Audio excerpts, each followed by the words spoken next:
ये जो 3 सेलिब्रिटीज के हमने आपको बताया जिनके बारे में, इन तीनों ने पिछले 24 घंटे में ये ट्वीट किए हैं। पिछले 24 घंटे में ये बात पूरी तरह स्पष्ट हो गई कि किसान आंदोलन का रिमोट कंट्रोल भारत से अब दूसरे देशों के पास पहुंच चुका है, और इसे आप कुछ ट्वीट्स के जरिए अब समझ सकते हैं। अब समझिए, आप देखिए।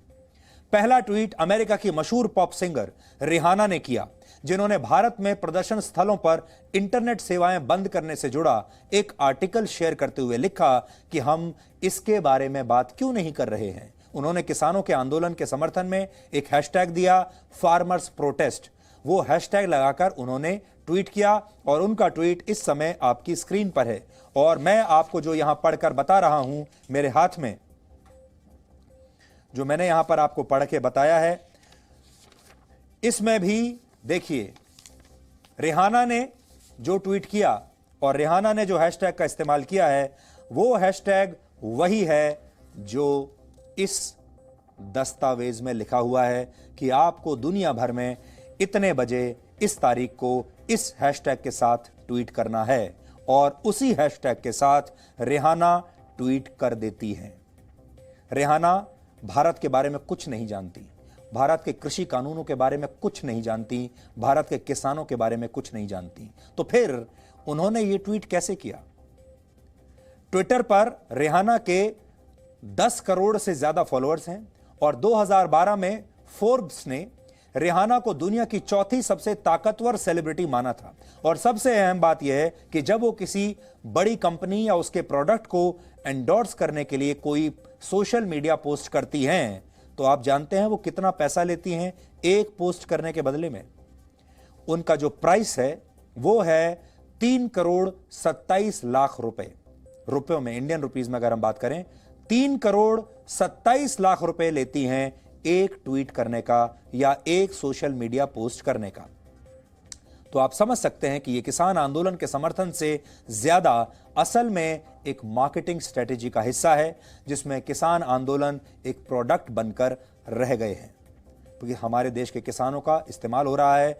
यहां मैं ये तो नहीं कह सकता, मेरे पास कोई दस्तावेज भी नहीं है जहां मैं ये साबित कर सकूं कि रिहाना ने पैसा लिया है और ये ट्वीट किया है। लेकिन रिहाना जैसी सेलिब्रिटी, जिसका भारत में कोई इंटरेस्ट नहीं, किसान आंदोलन में कोई इंटरेस्ट नहीं, और एक ट्वीट करती है और उसी हैशटैग के साथ करती है जो इस दस्तावेज में लिखा है, उससे यह शक जरूर होता है कि हो सकता है कि यह भी एक बड़ी मार्केटिंग स्ट्रेटेजी का हिस्सा हो। आज कोई भी बड़ी कंपनी अपने प्रोडक्ट के बारे में ट्वीट कराने के लिए इन बड़ी सेलिब्रिटीज के मैनेजर से बात कर सकती है। मैनेजर पूरा सौदा उनको करके देते हैं, पूरा कॉन्ट्रैक्ट बताते हैं और बताते हैं कि इतना पैसा लगेगा और उसके बदले में ये सेलिब्रिटी आपके लिए एक ट्वीट कर देंगे। यहां समझने वाली बात यह भी है कि रिहाना का जन्म अमेरिका में नहीं बल्कि बारबाडोस में हुआ था, और बारबाडोस प्रशांत महासागर के कैरिबियन आइलैंड पर स्थित है। और आपको जानकर आश्चर्य होगा कि बारबाडोस ने भारत से कोरोना वायरस की 2 लाख वैक्सीन मांगी है। यानी रिहाना का जो देश है वो हमसे कोरोना वायरस की वैक्सीन मांग रहा है, हम उन्हें मदद कर रहे हैं, और भारत किसी भी पल ये वैक्सीन बारबाडोस को भेज सकता है, या हो सकता है अब तक भेज भी चुका हो। 2 लाख वैक्सीन हम भेज रहे हैं उसके देश में, और वो उस देश की नागरिक वो हमारे बारे में ये लिखती है। भारत एक तरफ से वैक्सीन भेज रहा है, दूसरी तरफ रिहाना भारत के खिलाफ किसान आंदोलन को एंडोर्स कर रही हैं, इस दस्तावेज को एंडोर्स कर रही हैं जिसमें लिखा है to stand up against India's failing democracy. अब आप दूसरा ट्वीट देखिए। दूसरा ट्वीट स्वीडन की मशहूर पर्यावरण कार्यकर्ता ग्रेटा थनबर्ग ने किया है। इस ट्वीट में ग्रेटा ने लिखा है कि हम भारत में किसान आंदोलन के साथ एकजुटता के साथ खड़े हैं, और सबसे अहम यह है कि ग्रेटा ने भी वही आर्टिकल शेयर किया है जिस आर्टिकल को रिहाना ने शेयर किया था। यानी ग्रेटा थनबर्ग और रिहाना ने दोनों ने 24 घंटे के अंदर एक ही आर्टिकल को शेयर किया है। वो आर्टिकल CNN का आर्टिकल है, और दोनों ने एक जैसे ट्वीट, एक जैसा हैशटैग, एक जैसा आर्टिकल 24 घंटे के अंदर दोनों ने ट्वीट किया। अब कनेक्शन आप अपने आप लोग समझदार हैं, निकाल सकते हैं। ग्रेटा थनबर्ग दुनिया भर में जलवायु परिवर्तन को लेकर जागरूकता अभियान चलाने के लिए जानी जाती हैं, और इसके लिए उन्होंने अमेरिका के पूर्व राष्ट्रपति डोनाल्ड ट्रंप की भी आलोचना की थी, और पूरी दुनिया में लोगों ने उनके लिए तालियां बजाई थी। लेकिन हमारा यहां सवाल यह है कि क्या ग्रेटा थनबर्ग को यह पता है कि जिन किसानों का उन्होंने समर्थन किया वही किसान सीमित संसाधनों की वजह से भारत में पराली जलाकर प्रदूषण फैलाते हैं। और पिछले दिनों किसानों ने सरकार के सामने अपनी ये शर्त रखी थी कि पराली जलाने पर कार्रवाई के नियमों को खत्म कर देना चाहिए, और सरकार ने किसानों के दबाव में आकर ये मांगें, ये शर्त मान भी ली थी। यानी अब किसानों ने सरकार से ये बहुत बड़ा बदलाव करवा लिया है। अब किसान पराली जलाने के लिए स्वतंत्र हैं। किसानों ने कहा कि हम पराली जलाते थे, जलाते हैं, आगे भी जलाएंगे, और किसान और सरकार हमारे खिलाफ कोई कानूनी कार्रवाई नहीं कर सकती। और जो सरकार ने लिखा था कि उनके खिलाफ कानूनी कार्रवाई होगी, उनके खिलाफ मामला चल सकता है, बन सकता है, वो सब सरकार से उन्होंने वापस करा लिया। और ये ग्रेटा थनबर्ग ये कहती हैं कि मैं पर्यावरण कार्यकर्ता हूं, पर्यावरण को बचाने के लिए काम करती हूं। लेकिन क्या इन्होंने ये पढ़ा था कि भारत के जो आंदोलनकारी किसान हैं वो ये कहते हैं कि हम पराली जलाएंगे, और उन्हें इस बात की कोई चिंता नहीं कि पर्यावरण कितना भी खराब हो और कितना भी प्रदूषण उसकी वजह से फैले। यहां पर उनका क्या कहना है?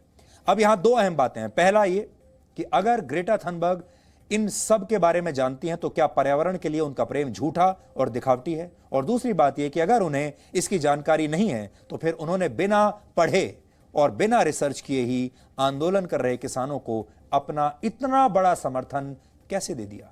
क्या दबाव था उनके ऊपर? किसने उनसे कहा था कि आप ये ट्वीट कीजिए? इन दोनों बातों को समझने के बाद एक गंभीर सवाल यह उठता है कि फिर क्यों ना यह मान लिया जाए कि किसान आंदोलन को मिल रहा यह समर्थन सोची समझी अंतर्राष्ट्रीय रणनीति का हिस्सा है और यह पूरी तरह से प्रायोजित है, और मार्केटिंग कंपनियां अपनी कमाई और भारत की बदनामी के लिए ग्रेटा थनबर्ग और रिहाना जैसे सेलिब्रिटीज का पूरा इस्तेमाल कर रही है। रिहाना और ग्रेटा की तरह अमेरिका की एक और मशहूर मॉडल हैं और पॉर्न स्टार हैं जिनका नाम है मिया खलीफा। मिया खलीफा भी उनके साथ ट्वीट करने में शामिल हो गई, और उन्होंने भी, सोचिए, मिया खलीफा एक पॉर्न स्टार हैं और उन्होंने किसान आंदोलन का समर्थन किया है।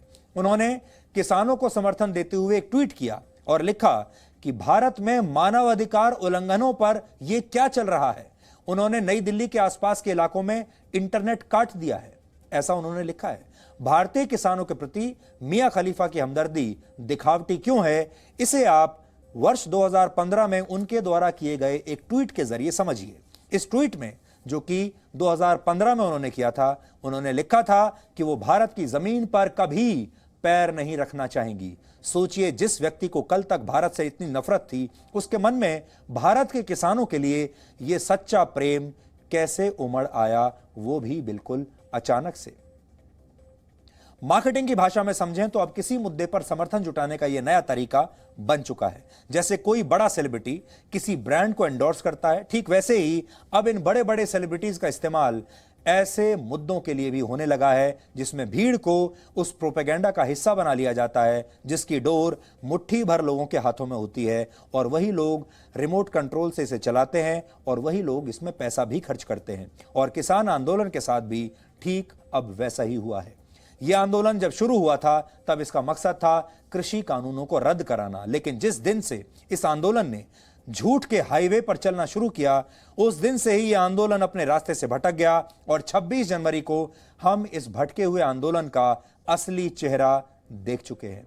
आज की परिस्थितियों से समझें तो किसान आंदोलन का न सिर्फ अंतर्राष्ट्रीयकरण हो चुका है, बल्कि इस आंदोलन पर अब पैसे की बरसात हो रही है। मार्केटिंग कंपनियां और कुछ खास लोग इस आंदोलन को शानदार बनाने के लिए, इस आंदोलन की छवि को चमकाने के लिए बहुत बड़े पैमाने पर काम कर रहे हैं। और ये ठीक वैसा ही है जैसे स्वास्थ्य के लिए खराब माने जाने वाले प्रोडक्ट्स का भी इस तरह प्रचार किया जाता है, जैसे ये प्रोडक्ट्स आपकी जिंदगी को बदल देंगे। लेकिन जब आप इन प्रोडक्ट्स को इस्तेमाल करते हैं तो इन कंपनियों की पोल खुल जाती है।